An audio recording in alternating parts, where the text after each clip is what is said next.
you have something specifically for losing weight, shedding pounds.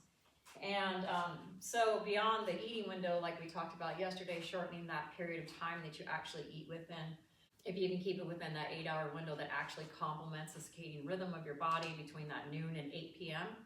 And then don't eat before or after. If you do, make it fruit or something that is, fruit is almost pre-digested. It's so full of enzymes. If you eat outside of the noon to 8 window, it's best to do fruit or juices, coffee, teas. Those are all fine too because they don't disrupt the other things as the body is geared up to do during that time. And like we talked about yesterday, that circadian rhythm, they've done studies where they put someone in a completely black room for a week. One of the people that they did, they wondered if, because he worked nights, would he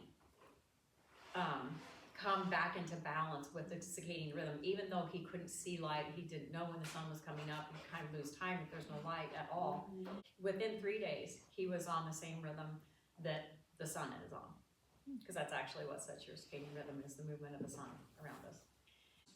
Anyone with insulin resistance, this is actually going to be very, very good. And there's a couple herbs in it that they will keep your blood sugar like this.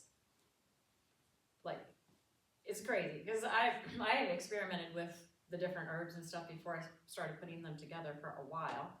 Probably the most interesting thing for me is that if I would drink a glass of wine at night or go out and socially drink, have a couple drinks with friends or whatever, then as I've gotten older, that has become more and more uncomfortable. I wake up and my head.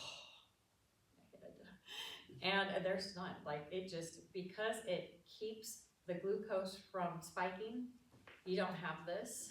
It really just levels everything out. And of course, it's going to stay in your system only so long. So it is one that you need to take. If you're serious about dieting or serious about wanting to control your blood sugar, you need to take it every 4 hours during the day. So like 4 times, so morning, noon, evening, night, like before you go to bed. But it does, within a few days, really stabilize all of that. And your mood follows your blood sugar a lot. If your blood sugar spikes up and down, your mood follows it, because all of the hormones that are released to deal with a glucose spike, a lot of them are also ones that we, like dopamine, also make you feel good, but then overuse of those things, and you get this, and then overuse, and then you get this. And so your mood is always going to follow what your blood sugar is doing within your body.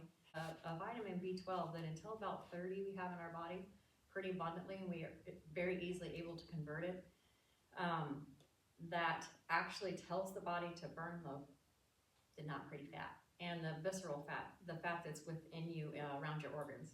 So the fat that's there around your organs is actually very detrimental to your organs. It puts a lot of weight and a lot of pressure on them, because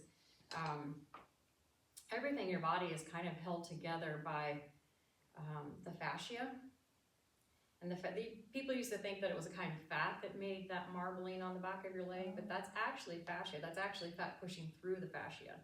The fascia is what's holding your body together, actually. So that fascia is also around most organs to support the organ in some way, in some areas. And when you get a lot of fat under that, it starts to put pressure on both sides of that organ, both sides of that fascia. And the fascia, like if you've ever butchered an animal, it's hard to cut.